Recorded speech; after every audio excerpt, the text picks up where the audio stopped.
Учим языки вместе. Räägi. Rääkimine on kuld.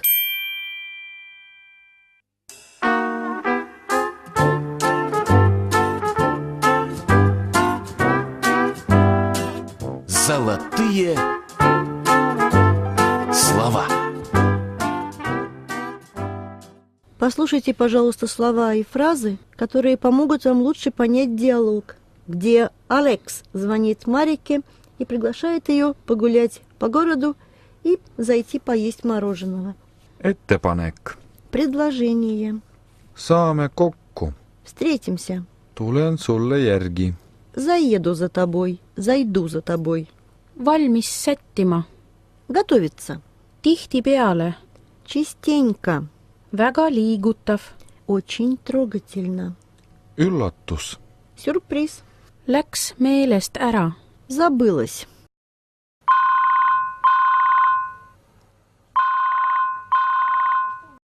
Tere, Marika. Tere. Just mõtlesin sinust. Ja mida sa mõtlesid? Ainult head. Ma mõtlesin ka sinust. Mis teed praegu? Ausalt öeldes mitte midagi. Mängin lolli. Mis mäng see on? Ei, see ei ole mäng. Mängin lolli on sama, mis valeduraga. Teisisõnu ei tee midagi. Siis mul on sulle ettepanek. Äkki saame kokku? Hea meelega. Mida teeme? Kuhu lähme? Läheks jäätist sööma. Super. See on geniaalne mõte. Aga kuhu lähme? Saame kokku ja siis vaatame. Okei.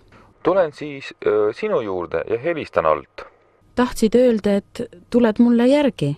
Jah, õigus. Tulen sulle järgi. Väga hea. Hakkan end valmis sättima. Jälle uus sõna. Kas valmis sättima? No jah. See tähendab, et panen riidesse, meigin ja nii edasi. Olgu. Säti siis valmis. Varsti tulen. Tere. Tere. Need on sulle. Lilled. Mulle. Oi, kui ilusad. Kas sulle meeldivad? Muidugi. Nii ilusad roosid. Ma ei teadnud, mis on sinu lemmiklilled. Arvasin, et roosid. Tead, mulle meeldivad absoluutselt kõik lilled. Roosid, tulbid, gerberad, nelgid, krüsanteemid, iirised. Kõik naised armastavad lilli. Mehed aga unustavad seda tihtipeale. Kahjuks. Aitäh sulle veel kord. Väga liigutav. Mul on hea meel, et sulle meeldis mu üllatus. Nüüd sõidame. Kas sa juba tead, kuhu me lähme? Mõtlesin, et läheks vanalinna. Seal on palju baarid ja igas baaris on kindlasti jäätist. On palju baare. Väga hea. Võime veidi jalutada mööda vanalinna ja siis lähme jäätist sööma. Kuhu sa auto pargid? Kesklinnas on ju parkimine tasuline. Kell on praegu 7:45. Millal me jõuame linna? On kell juba 8. Mitte millal me jõuame, vaid kui me jõuame. Kui on ju если. Sõna millal kasutatakse ainult siis, kui on küsimus. Aga sa ei küsi ju midagi. Selge. Kui me jõuame linna, kell on juba 8 ja siis parkimine on tasuta. Õigus, läks täitsa meelest ära. Peale kella 8 on linnas parkimine tasuta. Tuleb vaid vaba koht leida. Arvan, et jätame auto merepuiesteel. Anna andeks, pean sind jälle parandama. Jätame kuhu? Jätame auto merepuiestele. Хочу обратить ваше внимание на использование двух слов, которые на русский язык переводятся одним и тем же словом «когда».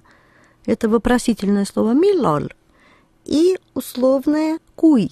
Очень часто вместо слова «куй» используется вопросительное слово «миллал», забывая о том, что слово «миллал» – это вопросительное слово, и оно имеет право быть использованным только когда мы вопрошаем «когда». Например, «Millal me sõidame Itaaliasse?»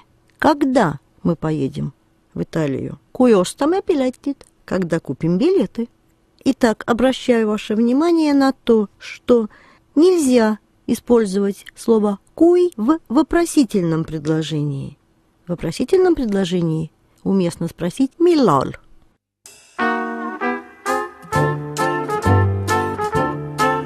Золотые слова.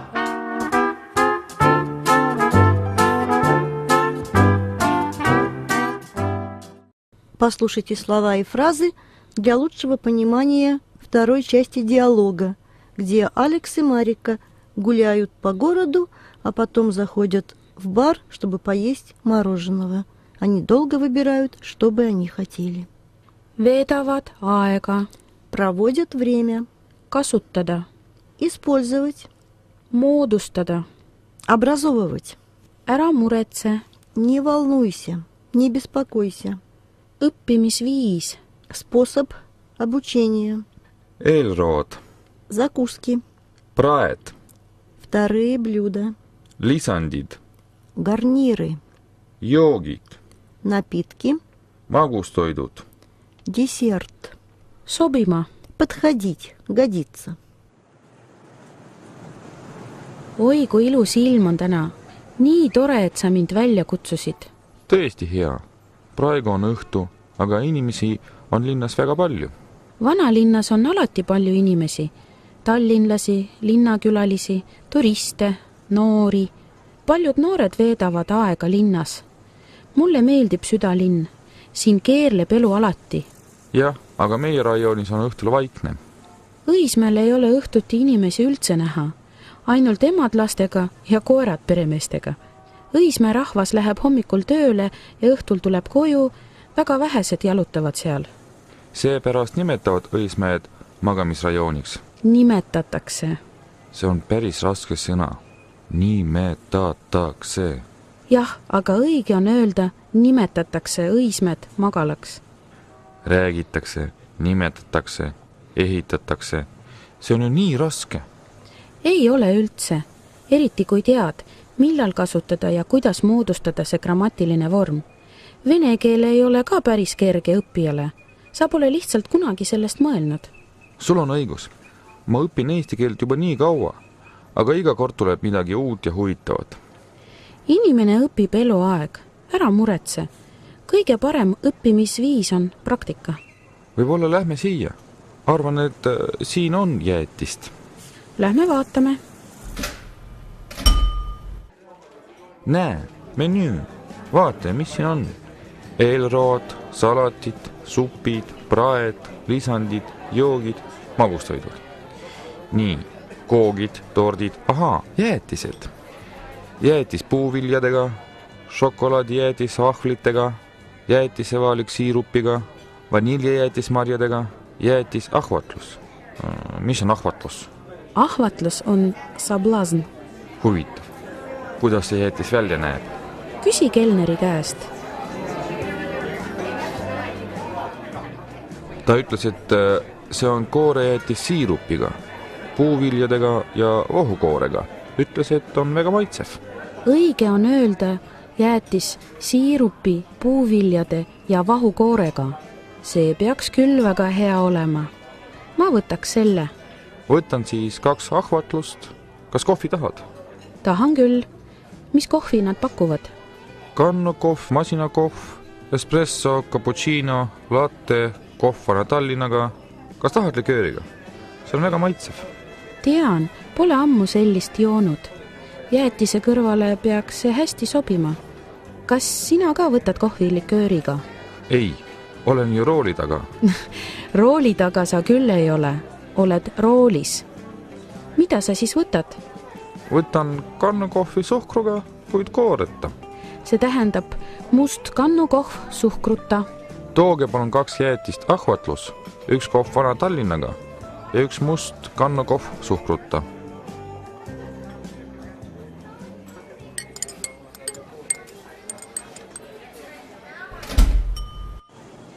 Aitäh sulle tänase õhtu eest. Kõik oli suurepärane. Lilled, jalutuskäik, baar, jäätis. Aitäh sulle ka. Helistan sulle homme. Mis kell su loengud lõpevad? Kell 2. Okei, siis hea tööd ja homseni. Homseni. Золотая грамматика.